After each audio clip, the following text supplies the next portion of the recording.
নাহমাদুহু ওয়া নুসাল্লি আলা রাসূলিহিল কারীম আম্মা বাদ। আলহামদুলিল্লাহ, আল্লাহ সুবহানাহু ওয়া তাআলার প্রশংসা, রাসূলের প্রতি দরুদ, আল্লাহুম্মা সাল্লি আলাইহি আল্লাহুম্মা বারিক আলাইহি। প্রশংসা আল্লাহ সুবহানাহু ওয়া তাআলার, যে আল্লাহ সুবহানাহু ওয়া তাআলা আমাদেরকে কোরআনুল কারীম থেকে কিছু বলার এবং শোনার তৌফিক দিয়েছেন। আলহামদুলিল্লাহ, আল্লাহ সুবহানাহু ওয়া তাআলা যদি আমাদেরকে তৌফিক দেয়, ইনশাআল্লাহ আজকে আমরা বলবো যাকাত। কোরআনুল কারীমের শুরু থেকে শেষ পর্যন্ত আল্লাহ সুবহানাহু ওয়া তাআলা কতবার যাকাতের কথা বলছেন, এক নজরে যাকাতের সমস্ত আয়াত আমরা কোরআনুল কারীম খুঁজে গবেষণা করে যাকাত শব্দ পেয়েছি। সরাসরি যাকাত শব্দ আমরা কোরআনুল কারীম থেকে পেয়েছি 32 বার, যেখানে আল্লাহ সুবহানাহু ওয়া তাআলা যাকাতের কথা বলছেন 30 বার। আর দুইটি শব্দ, দুইটি আয়াত, দুইটি যাকাত শব্দ অন্য অর্থে ব্যবহৃত হয়েছে। অর্থাৎ যাকাত শব্দ কোরআনুল কারীমের মধ্যে আছে 32 বার, আর সরাসরি আল্লাহ সুবহানাহু ওয়া তাআলা যাকাতের কথা বলছেন 30 বার। তাই ইনশাআল্লাহ আজকে আমরা যাকাতের এই 32টি আয়াত তিলাওয়াত করব, ইনশাআল্লাহ বলবো, যদি আল্লাহ সুবহানাহু ওয়া তাআলা আমাদেরকে তৌফিক দেয়। ধৈর্য ধরে সম্পূর্ণ আলোচনা আমাদের শুনতে হবে। আমরা যাকাতের বিষয় বলতে চাই। আজকে সমাজে আলহামদুলিল্লাহ আমরা সালাত আদায় করি, তবে দুঃখজনক হলেও সত্য, যারা সালাত আদায় করে তাদের মধ্যে এমন আল্লাহর বান্দা আছে যারা যাকাত জানেই না। যাকাত যে একটি ফরজ, সালাত যেমন ফরজ, যাকাত যেমন ফরজ। এবং আল্লাহ সুবহানাহু ওয়া তাআলা সালাতের সাথে সাথে অনেক আয়াতে যাকাতের কথা বলছেন, আকিমুস সালাতা ওয়া আতুজ যাকাতা। আমরা যখন আয়াতগুলোর দিকে যাব তখন আপনারা দেখবেন, শুনতে পাবেন যে আল্লাহ সুবহানাহু ওয়া তাআলা সালাতের সাথে সাথে অনেক আয়াতে যেখানে যাকাতের কথা বলছেন। যাকাত যে একটি গুরুত্বপূর্ণ, সালাত যেমন ফরজ, যাকাতও তেমন ফরজ। এমন আল্লাহর বান্দা আছে মাশাআল্লাহ আলহামদুলিল্লাহ সালাত আদায় করে, এমনকি তাহাজ্জুদ পড়ে, হজ করে, হজ করেছে, কিন্তু যখন তাদেরকে বলা হয় যাকাত দিয়েছেন, আস্তাগফিরুল্লাহ, নাউজুবিল্লাহ, এমন আল্লাহর বান্দা আছে, আল্লাহ আমাদেরকে মাফ করুক, তারা জানেই না যাকাত আবার কি। ফসলের ওষুধ দিয়েছেন, তারা জানেই না ফসলের ওষুধ আবার কি, কিভাবে ওষুধ দিতে হয় এটাও জানে না তারা। অথচ দেখা যায় তারা সালাত আদায় করতেছে। এই বিষয়ে আমাদের ইমামদের, আলেমদের, দায়ীগণের দুর্বলতা অবশ্যই আছে। কারণ মানুষের, আমরা সালাতকে যেমন ফরজ, সালাতের কথা যেমন বারবার বলি, যাকাত যে ফরজ, এই যাকাতের বিষয়ে বারবার তাদেরকে বলতে হবে, জানতে হবে। ইমামদেরকে, খতিবদেরকে, দায়ীদেরকে অবশ্যই খুতবায় মসজিদের মধ্যে বলতে হবে। এমন আল্লাহর বান্দা আছে জানেই না কিভাবে ফসলের যাকাত দিতে হয়, ব্যবসার যাকাত, স্বর্ণ রৌপ্য এগুলো যাকাত দিতে হয়, এটা তারা জানেই না। যাকাত ফরজ একটি ইবাদত, এটাকে সুন্নাহ বা নফল মনে করলে হবে না, এটা অবশ্যই যাকাত আদায় করতেই হবে। সালাত যেমন ফরজ, যাকাত যেমন ফরজ। যাকাতের অনেক গুরুত্ব। আমরা কিছু আয়াত এবং হাদিস, এরপরে আমরা ইনশাআল্লাহ এক নজরে যাকাতের 30টি আয়াত আমরা বলবো ইনশাআল্লাহ। যারা যাকাত প্রদান করবে না তাদের শাস্তি কি? আল্লাহ সুবহানাহু ওয়া তাআলা কোরআনুল কারীমে সূরা তাওবার 35 নম্বর আয়াতের মধ্যে আল্লাহ সুবহানাহু ওয়া তাআলা বলেন, যারা স্বর্ণ রৌপ্য জমা করে রাখে, যাকাত প্রদান করে না, আল্লাহর রাস্তায় ব্যয় করে না, আল্লাহ সুবহানাহু ওয়া তাআলা বলতেছেন তাদেরকে শাস্তির সুসংবাদ দাও। নাউজুবিল্লাহ। যারা স্বর্ণ রৌপ্য জমা করে রাখে, যাকাত প্রদান করে না, আল্লাহর রাস্তায় প্রদান করে না, আল্লাহ সুবহানাহু ওয়া তাআলা বলতেছেন তাদেরকে আযাবের সুসংবাদ দাও। এরপরে আল্লাহ সুবহানাহু ওয়া তাআলা বলতেছেন কিয়ামতের দিন জাহান্নামের আগুনে এগুলোকে উত্তপ্ত করা হবে। স্বর্ণ রৌপ্য গুলো কি করা হবে?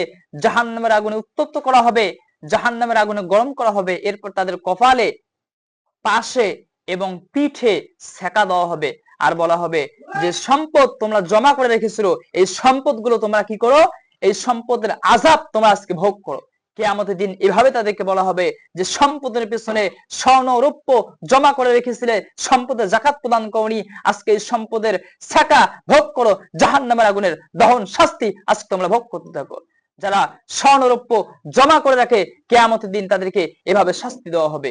আফসোস, যেই মানুষ দুনিয়ার পেছনে পড়ে, যেই মানুষ দুনিয়ার সম্পদের পেছনে পড়ে, যে মানুষ আরো চাই আরো করি, বাড়ি গাড়ি জায়গা জমি ধন সম্পদের পেছনে পড়ে আল্লাহকে ভুলে যায়, কিয়ামতের দিন এই সম্পদগুলো দিয়ে তাকে শাস্তি দেওয়া হবে। শুধু কি এখানেই শেষ? রাসূল সাল্লাল্লাহু আলাইহি ওয়াসাল্লাম বলেছেন, সহিহুল বুখারীর হাদিস, যারা সম্পদের যাকাত প্রদান করবে না কিয়ামতের দিন এই সম্পদগুলো সাপ আকৃতি হবে, এই সাপ আকৃতিটার গলার মধ্যে দেওয়া হবে, এই সম্পদগুলো সাপ আকৃতি হয়ে তাকে দংশন করবে আর বলবে, আমি তোমার মাল, আমি তোমার সম্পদ। তুমি যার পেছনে পড়ে আল্লাহকে ভুলে গিয়েছিলা, যার পেছনে পড়ে আল্লাহর হুকুম মানো নাই, সেই সম্পদ আমি তোমার মাল, আমি তোমার সম্পদ। নাউজুবিল্লাহ, আস্তাগফিরুল্লাহ। তাহলে মানুষের চেয়ে নিকৃষ্ট আর কেউ নাই। মানুষ আল্লাহ সুবহানাহু ওয়া তাআলা মানুষকে সর্বোৎকৃষ্ট করেছেন, কিন্তু এই মানুষ যাকাত প্রদান না করার কারণে সম্পদের পেছনে পড়ে এই মানুষ কিয়ামতের দিন এই সম্পদগুলো গলায় সাপ আকৃতি হবে আর তাকে দংশন করবে আর বলবে, আমি তোমার মাল, আমি তোমার সম্পদ। নাউজুবিল্লাহ, আস্তাগফিরুল্লাহ। আল্লাহ রাসূল সাল্লাল্লাহু আলাইহি ওয়াসাল্লাম এভাবে বলছেন, যারা সম্পদ জমা করে রাখে সম্পদের যাকাত প্রদান করে না। চিন্তা করেন, একটু ভাবেন, যে সম্পদের পেছনে পড়ে আল্লাহকে ভুলে যায়, যে সম্পদের পেছনে পড়ে রবকে ভুলে যায়, যে সম্পদের পেছনে পড়ে আল্লাহর হুকুমগুলোকে মানে না, শুধু দুনিয়া, আরো সম্পদ, আরো টাকা, আরো জায়গা জমি বাড়ি গাড়ি, আরো চাই আরো চাই, শুধু আমার সম্পদ হলেই হলো। এই সম্পদগুলো যারা অর্জন করবে, যারা সম্পদের যাকাত প্রদান করবে না, এই সম্পদগুলো যদি তাদের গলার মধ্যে পেঁচিয়ে দেওয়া হয়, সাপ আকৃতিতে হয়, কিয়ামতের দিন তাকে দংশন করবে আর বলবে, আমি তোমার মাল, আমি তোর সম্পদ, আমি তোর মাল। তাহলে মানুষের চেয়ে নিকৃষ্ট কারা আছে বলেন? যে সম্পদের পেছনে আল্লাহকে ভুলে যায়, সেই সম্পদগুলো কিয়ামতের দিন তার ধ্বংসের কারণ হবে।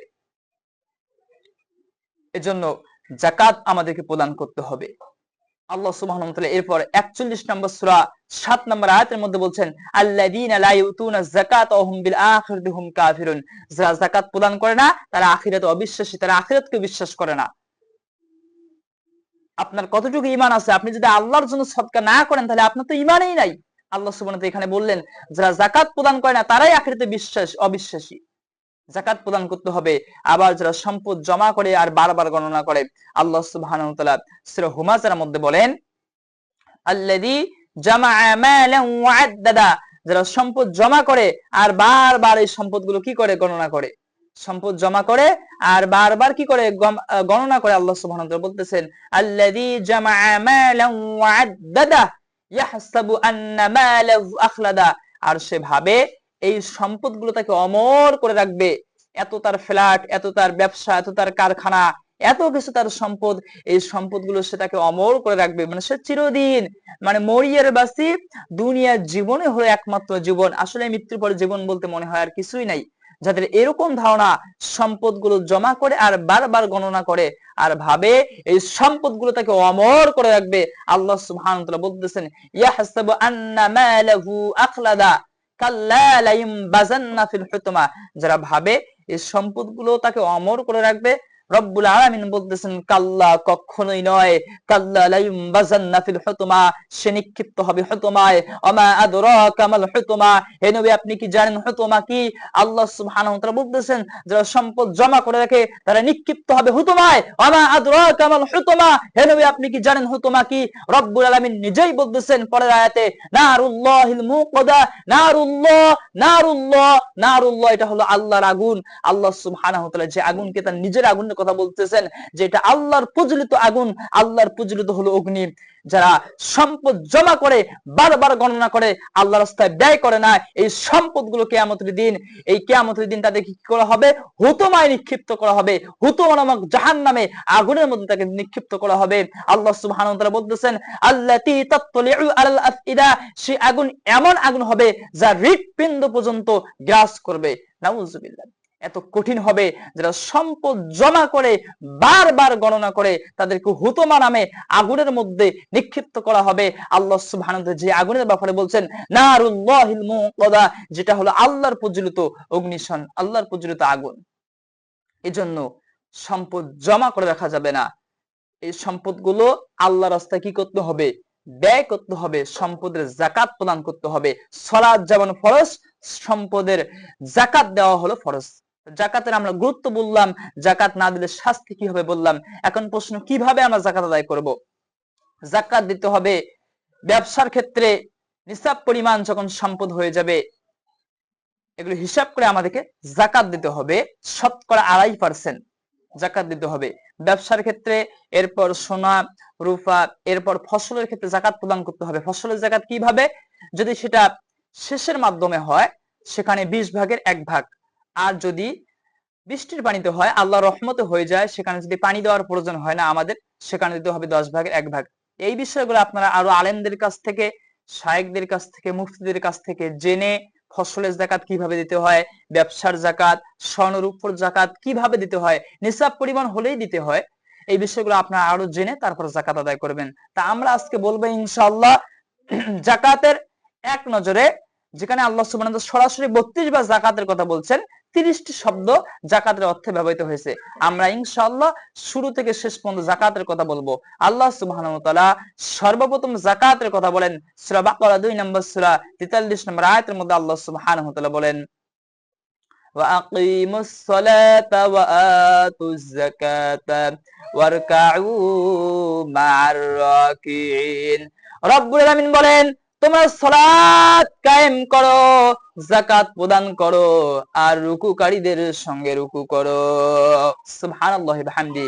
একটি আয়াতের মধ্যে রব্বুল আলামিন 3টি আদেশের কথা বললেন। সালাত কায়েম করো, সালাত যেমন ফরজ, ঠিক তেমনি ভাবে যাকাত ফরজ। সালাতের সঙ্গে সঙ্গে আল্লাহ সুবহানাহু ওয়া তাআলা যাকাতের কথা বললেন। কিন্তু দেখা যায় আমরা সালাত আদায় করি, যাকাত আমরা প্রদান করি না। যারা নামাজি তারাই আমরা যদি যাকাত আদায় করি না, তাহলে যারা বেনামাজি, যারা সালাত আদায় করে না, তারা কি যাকাত প্রদান করবে? আল্লাহ সুবহানাহু ওয়া তাআলা আদেশ দিলেন, সালাত কায়েম করো, যাকাত প্রদান করো, আর রুকুকারীদের সঙ্গে রুকু করো। এরপর আল্লাহ সুবহানাহু ওয়া তাআলা আবার যাকাতের কথা বলতেছেন। যাকাত শুধু যে আমাদের উপর ফরজ বিষয়টা এরকম নয়, আমাদের পূর্ববর্তী যে নবীগণ ছিল, আমাদের পূর্ববর্তী যে জাতিগণ ছিল বনী ইসরাইল, তাদের প্রতি আল্লাহ সুবহানাহু ওয়া তাআলা যাকাতকে ফরজ করে দিয়েছেন। রব্বুল আলামিন 2 নম্বর সূরা 83 নম্বর আয়াতের মধ্যে আল্লাহ সুবহানাহু ওয়া তাআলা বলতেছেন, ওয়া ইয আখাযনা মিসাক বনী ইসরাঈলা লা তা'বুদুনা ইল্লাল্লাহ وبالوالدين إحسانا وذي القربى واليتامى والمساكين وقولوا للناس حسنا وأقيموا الصلاة وآتوا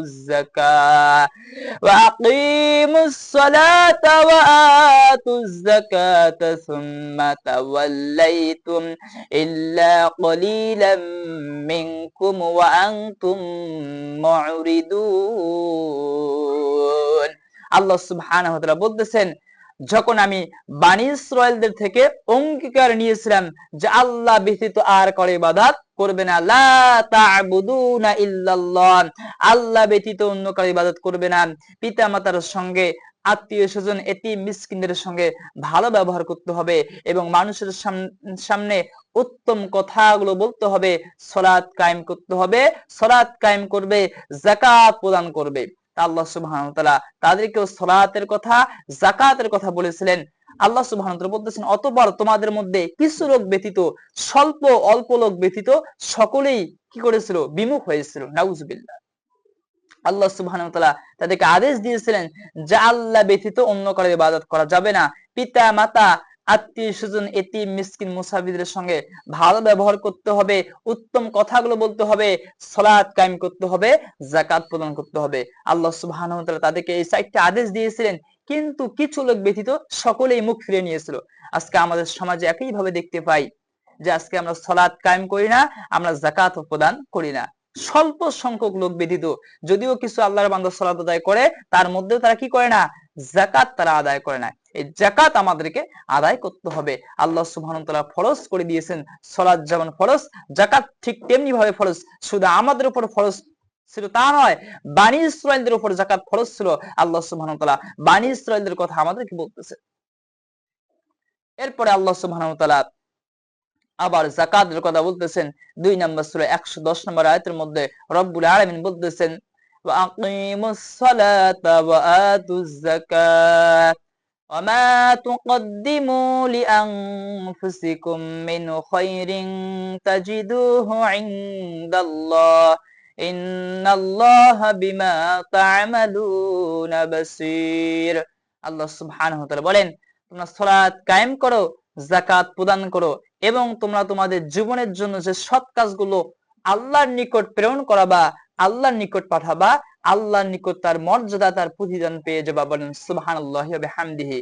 আল্লাহ সুবহানাহু ওয়া তাআলা বলতেছেন, সালাত কায়েম করো, যাকাত প্রদান করো, ভালো ভালো নেক আমল করো, যে নেক আমলগুলো তোমরা দুনিয়ার মধ্যে করবা, আল্লাহর নিকট তার প্রতিদান পাবা। সুতরাং দুনিয়ায় থাকতে, জীবিত থাকা অবস্থা আমাদেরকে সালাত কায়েম করতে হবে, যাকাত প্রদান করতে হবে। যদি আমরা সালাত কায়েম না করি, যাকাত যদি আমরা প্রদান না করি, তাহলে কিয়ামতের দিন আল্লাহর নিকট আমরা কি নিয়ে যাব? আল্লাহর নিকট আমরা কি পাবো প্রতিদান বিনিময়? তা আল্লাহ সুবহানাহু ওয়া তাআলা সেটাই বলতেছেন, সালাত কায়েম করো, যাকাত প্রদান করো, যে আমলগুলো তোমরা করবা, আল্লাহর নিকট তার প্রতিদান তোমরা পেয়ে যাবা। সুবহানাল্লাহি ওয়া বিহামদিহি। তাই আমাদেরকে সালাত কায়েম করতে হবে, যাকাত প্রদান করতে হবে। এরপর আমরা যদি মুত্তাকি হতে চাই, আমরা যদি সত্যবাদী হতে চাই, আমরা যদি আল্লাহ ভীরু মুত্তাকি হতে চাই, তাহলে আমাদেরকে যাকাত প্রদান করতে হবে। মুত্তাকির বৈশিষ্ট্য আল্লাহ সুবহানাহু ওয়া তাআলা সূরা বাকারা 2 নম্বর সূরা 177 নম্বর আয়াতের মধ্যে 6টি গুণাগুণ বৈশিষ্ট্য কথা বলছেন। তার মধ্যে একটি হলো যাকাত প্রদান করতে হবে। শুধু সালাত আদায় করলেই হবে না, সালাত তো আদায় করতে হবে, তার সঙ্গে সঙ্গে যাকাত প্রদান করতে হবে। রব্বুল আলামিন 2 নম্বর সূরা 177 নম্বর আয়াতের মধ্যে আল্লাহ সুবহানাহু ওয়া তাআলা বলতেছেন, ليس البر أن تولوا وجوهكم قبل المشرق والمغرب ولكن البر من آمن بالله واليوم الآخر والملائكة والكتاب والنبيين وآتى المال على حبه ذوي القربى واليتامى والمساكين وابن السبيل والسائلين وفي الرقاب وأقام الصلاة وآتى الزكاة والموفون بعهدهم إذا عاهدوا والصابرين في البأساء والضراء وحين البأس أولئك الذين صدقوا وأولئك هم المتقون। রব্বুল আলামিন বলতেছেন, পূর্ব দিকে পশ্চিম দিকে মুখ ফেরানোতেই কল্যাণ নাই, পুণ্য নাই, নেকি নাই। আসল নেকি হলো ঈমান আনয়ন করতে হবে। প্রথমত আল্লাহ সুবহানাহু ওয়া তাআলা ঈমান আনয়নের জন্য বললেন আল্লাহর প্রতি, আখিরাতের প্রতি, ফেরেশতাদের প্রতি, কিতাবের প্রতি, রাসূলদের প্রতি ঈমান আনয়ন করতে হবে। দ্বিতীয়ত সম্পদের প্রতি মহব্বত, ভালোবাসা থাকা সত্ত্বেও আত্মীয় স্বজন, এতিম, মিসকিন, মুসাফিরদের জন্য, দাস মুক্তির জন্য সদকা করতে হবে। 3 নম্বরে রব্বুল আলামিন বলেন সালাত কায়েম করতে হবে। 4 নম্বরে রব্বুল আলামিন বলেন যাকাত প্রদান করতে হবে। 5 নম্বরে আল্লাহ সুবহানাহু ওয়া তাআলা বলেন প্রতিশ্রুতি দিয়ে থাকলে পূর্ণ করতে হবে। 6 নম্বরে বললেন বিপদে আপদে, জব্দের সময়, ক্ষুধার সময়, অসুস্থতার সময়, পরীক্ষার সময় সবর করতে হবে, ধৈর্য ধারণ করতে হবে। এই কাজগুলো যারা করবেন, উলাইকাল্লাযীনা সাদাকু, তারাই সত্যবাদী, ওয়াউলাইকা হুমুল মুত্তাকুন, তারাই হলো মুত্তাকি। সুবহানাল্লাহ। আমরা যদি সত্যবাদী হতে চাই, আমরা যদি মুত্তাকি হতে চাই, 6টি গুণাগুণ অর্জন করতে হবে। তার মধ্যে একটি হলো যাকাত, ঈমান আনয়ন করতে হবে, সাদাকা করতে হবে, সালাত কায়েম করতে হবে, যাকাত প্রদান করতে হবে, ওয়াদা দিয়ে থাকলে পূর্ণ করতে হবে, এবং বিপদে, পরীক্ষার সময়, ক্ষুধার সময়, অসুস্থর সময়, যুদ্ধের সময় ধৈর্য ধারণ করতে হবে। তাহলে এই আয়াত দিয়ে আমরা বুঝলাম সূরা বাকারা 2 নম্বর সূরা 177 নম্বর আয়াতের মধ্যে আমাদেরকে যাকাত প্রদান করতেই হবে। যাকাত প্রদান ব্যতীত মুত্তাকি হওয়া যাবে না, সত্যবাদীও হওয়া যাবে না। এরপর আল্লাহ সুবহানাহু ওয়া তাআলা, আমরা যদি যাকাত প্রদান করি, আমাদের কোনো ভয় থাকবে না, আমাদের কোনো চিন্তাও থাকবে না। আমরা রবের নিকট, আল্লাহ সুবহানাহু ওয়া তাআলার নিকট এর বিনিময় পাবো, রব্বুল আলামিনের নিকট এর পুরস্কার জাযা আমরা পাবো। সূরা বাকারা 2 নম্বর সূরা 277 নম্বর আয়াতের মধ্যে আল্লাহ সুবহানাহু ওয়া তাআলা বলেন, ইন্নাল্লাযীনা আমানু ওয়া আমিলুস সালিহাতি ওয়া আকামুস সালাতা ওয়া আতাউয যাকাতা লাহুম আজরুহুম ইনদা রাব্বিহিম ওয়া লা খাউফুন আলাইহিম ওয়া লা হুম ইয়াহজানুন। আল্লাহ সুবহানাহু ওয়া তাআলা বলেন, নিশ্চয় যারা ঈমান আনেন, সৎ কাজ করে, সালাত কায়েম করে, যাকাত প্রদান করে, আল্লাহর নিকট, রবের নিকট তাদের জন্য রয়েছে পুরস্কার। সুবহানাল্লাহ। এমন যেমন পুরস্কার তাদের জন্য আছে, আল্লাহ বলতেছেন ওয়ালা খাউফুন আলাইহিম ওয়ালা হুম ইয়াহজানুন, তাদের কোনো ভয় নাই, তাদের কোনো চিন্তাও নাই। সুবহানাল্লাহ। যদি আমরা ঈমান আনয়ন করি, যদি আমরা সাদাকা করি, সালাত কায়েম করি, যাকাত প্রদান করি, চারটি কাজ যদি আমরা করতে পারি, প্রথমত ঈমান, সৎ আমল, সৎ কাজ তো এগুলোই, ঈমান আনয়ন করা, সালাত কায়েম করা, যাকাত প্রদান করা, সাদাকা করা, প্রতিশ্রুতি দিয়ে পূর্ণ করা, ওয়াদা রক্ষা করা এবং ধৈর্য ধারণ করা, এগুলোই তো সৎ কাজ। তাহলে ঈমান, সৎ কাজ, সালাত কায়েম যদি আমরা করতে পারি, আমরা যদি যাকাত প্রদান করতে পারি, আল্লাহর নিকটে আমরা পুরস্কার পাবো। আমরা কি চাই না যে আমাদের রবের নিকটে আমরা পুরস্কার পাবো? আমরা কি চাই না আল্লাহ তাআলা আমাদেরকে পুরস্কার দান করুক, আমরা রবের নিকট পুরস্কার পাবো, আর তাদের কোনো ভয়ও থাকবে না, চিন্তাও থাকবে না। যদি আমরা চাই যে কিয়ামতের দিনে আমাদের কোনো ভয় থাকবে না, চিন্তা থাকবে না আল্লাহর সামনে, তাহলে আমাদেরকে এই চারটি আমল করতে হবে। তার মধ্যে একটি হলো যাকাত। অবশ্যই আমাদেরকে যাকাত প্রদান করতে হবে। আল্লাহর নিকটে হলে আমরা প্রতিদান পাবো এবং আল্লাহর নিকটে আমাদের কোনো ভয়ও থাকবে না, কোনো চিন্তাও থাকবে না। আল্লাহ সুবহানাহু ওয়া তাআলা এরপর 4 নম্বর সূরা 77 নম্বর আয়াতের মধ্যে রব্বুল আলামিন আবার যাকাতের কথা বলতেছেন। আলাম তারা ইলাল্লাযীনা ক্বিলা লাহুম কুফু আইদিয়াকুম ওয়া আকিমুস সালাতা ওয়া আতুজ যাকাত وأقيموا الصلاة وآتوا الزكاة فلما كتب عليهم القتال إذا فريق منهم يخشون الناس كخشية الله أو أشد خشية وقالوا ربنا لما كتبت علينا القتال لولا أخرتنا إلى أجل قريب قل متاع الدنيا قليل والآخرة خير লিমান ইত্তাকা ওয়ালা তুযলামুনা ফাতিলা। আল্লাহ সুবহানাহু ওয়া তাআলা বলতেছেন, তুমি কি তাদেরকে লক্ষ্য করোনি যারা হাতকে গুটিয়ে রাখে? যখন তাদেরকে বলা হলো সালাত কায়েম করো, যাকাত প্রদান করো, অতঃপর সালাতের যাকাতের আদেশ দেওয়া হয়েছিল, এরপর তাদেরকে জিহাদের হুকুম দেওয়া হলো, জিহাদ ফরজ করে দেওয়া হলো, তখন তারা আল্লাহকে যেরূপ ভয় করা দরকার এই দুনিয়ার মানুষগুলোকে সেরূপ ভয় করতে লাগলো। ভয় করতে হবে কাকে? একমাত্র আল্লাহকে। কিন্তু তারা আল্লাহকে ব্যতীত দুনিয়ার মানুষগুলোকে আল্লাহকে যেমন ভয় করা দরকার তেমন করতে লাগলো, অথবা আল্লাহর চেয়েও বেশি ভয় করতে লাগলো। আর তারা বললো, হে আমাদের রব, আমাদের উপর যুদ্ধকে কেন ফরজ করে দিলেন? রব্বানা লিমা কাতাবতা আলাইনাল কিতাল, আল্লাহ আমাদের উপর যুদ্ধকে কেন ফরজ করে দিলেন? কেন আমাদেরকে আর কিছু করার জন্য অবকাশ দিলেন না? অথচ আল্লাহ সুবহানাহু ওয়া তাআলা বলতেছেন, কুল মাতাউদ দুনিয়া কলিল, দুনিয়া তো ক্ষণস্থায়ী, খুবই সীমিত, ওয়াল আখিরাতু খায়রুল লিমান ইত্তাকা, যারা তাকওয়া অবলম্বন করে তাদের জন্য পরকাল হলো উত্তম। আল্লাহ সুবহানাহু ওয়া তাআলা বলতেছেন। তাহলে সালাতের কথা, যাকাতের কথা, এখানে আল্লাহ সুবহানাহু ওয়া তাআলা সালাতের কথা, যাকাতের কথা বললেন।